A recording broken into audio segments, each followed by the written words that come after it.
Joining me at the counter now is an old pal who loves to laugh, make people laugh, and write about the great and near greats of comedy. His books, A PhD in Happiness, Joke Telling 101, and Comedians Telling Tales Out of School, combine comedy, history, biography, and really the how-to of happiness through fun and laughter. Please welcome my buddy, the hilarious Professor of Fun, Mr. Tommy Moore. Ladies and gentlemen. I come bearing gifts. This is for you because we've been making people laugh. Nose. We've been making people laugh Okay, I for don't know if I 40 can get it years. on. Well, we'll work on it. We'll work on it. Yeah. I started before you. I mean, you started with comedy clubs. Yes. I started when there were still like nightclubs, the old-fashioned Well, nightclubs. I was going to say, you're like old school. You're like the classic comedians, the ones, my generation grew up with. Tuxedo, pocket handkerchief. Tuxedo, pocket handkerchief, you name it, class all the way. Yeah. Why is that? Why did you go that route? Well, first of all, I became a comedian to do anything I could to avoid real labor. I once pulled a groin muscle buttering toast, okay?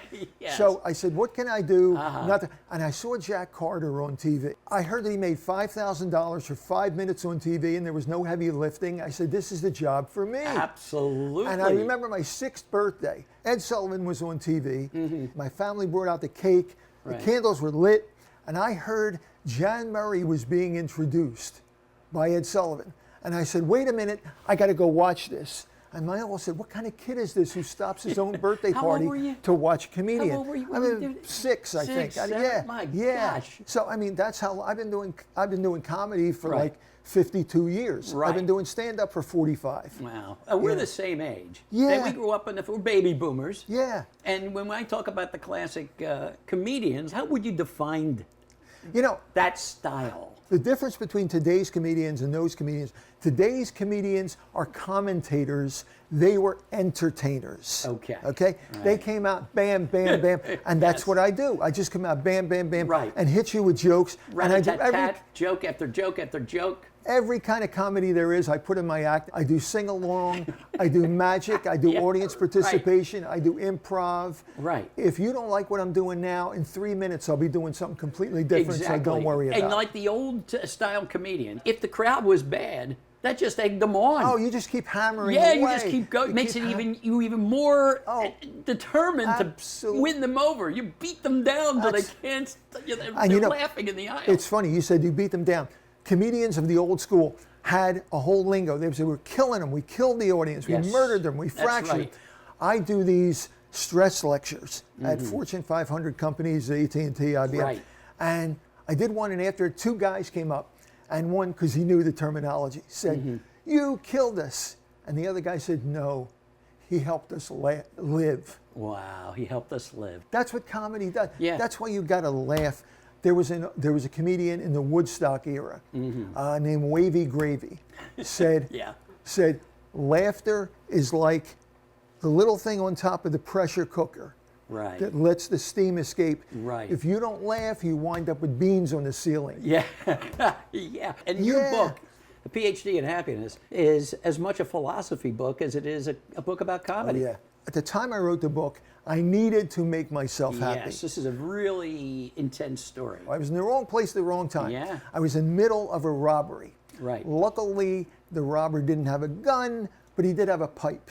So he hit me on the head 8 or 9 times. I say 8 or 9 because after 7, you stop counting. You know what I mean? Right. And he tied me up in a room, and he looked down and he said, don't try anything funny. You should never tell a comedian not to be funny. Also, that was his big mistake. Yeah. Also, I had dabbled as a magician, so I knew how to get out of ropes. Right. He locked me in the room. I got out of the ropes. I unlocked. I went outside, and they took me to the hospital. They put me together like Scarecrow in The Wizard of Oz. Right. I'm in the hospital, and a comedy club owner said, you may never stand on a stage again. Wow. And I said, really? You want to bet? I had a show 3 nights later. I never missed a show in my life. I didn't miss that show. Right. I've done like 7,000 shows since. and I loved every one of them. Wow, that's amazing. It's amazing. So you were like, as I said, old style. You weren't going to let anything get you down. Bam, bam. That's that, call it an obsession, call it drive, passion, whatever you want to call it, but you're going to be on that stage. That's it. Many of those comedians, I think, were more at home on stage than they were off the stage. Oh, sure. You talk about in your book about Professor Irwin Corey, who is a crazy man. Oh, I saw him at the Improv. Up in New York. Up in New the York. Classic Comedy Club. And the night I went to see him, it was the open stage night where anybody can get on stage and do Right. whatever time they wanted. Right. In the audience, ready to perform, was Steve Martin and Richard Pryor. Oh, my gosh. Irwin Corey went on stage, did 2 hours and 20 minutes, wiped the audience out, Right. and we looked around, and both Steve Martin and Richard Pryor were gone. Right. Because they knew there's no way we can follow There's this. no following that. Let's go through some of the other greats who you've Name idolized, them. Name like them. George Burns. Okay, George Burns once said, it's better to love what you do and not be good at it than to be good at something and hate it all your life. But the real best thing he ever said to me, I said, what would you say to a new young comedian? And he said, the most important advice I could give you, never leave your wallet in the dressing room. How about Don Rickles? Mr. Warmth. Mr. Warmth. Mr. Warmth.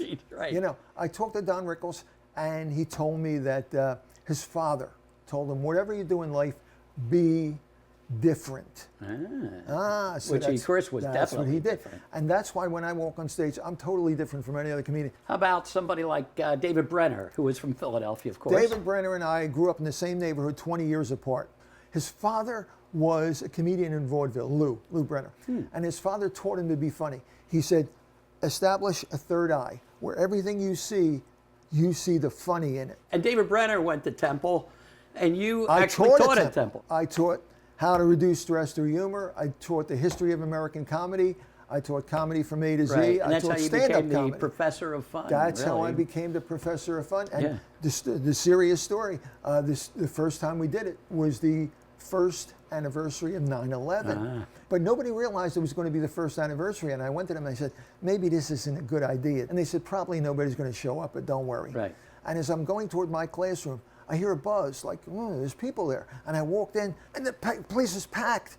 There were only 50 chairs. There were 75 people there. Wow. There were people sitting on the floor. People need to laugh. People say, Especially and in those that's times. what they said Yes. after it was over. They said, we needed to laugh so much. Wow, I bet that was a revelation, really. Yeah, it really was. Yeah. I want to talk about what you're doing now, how you created a department of comedy That's where the at nose, a hospital. That's where the nose comes from.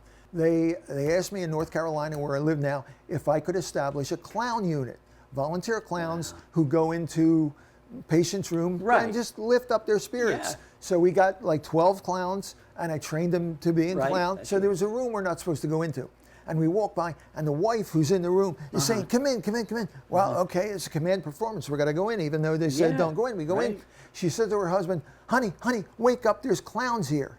So he wakes up, and we do our little 2-3 minute thing. And he kind of smiles, but he doesn't laugh a lot. As we're going out, she's thanking us profusely. And I said, well, we really didn't do that much. She said, no, you don't understand. This is the first time he's opened his eyes in 3 weeks. Wow.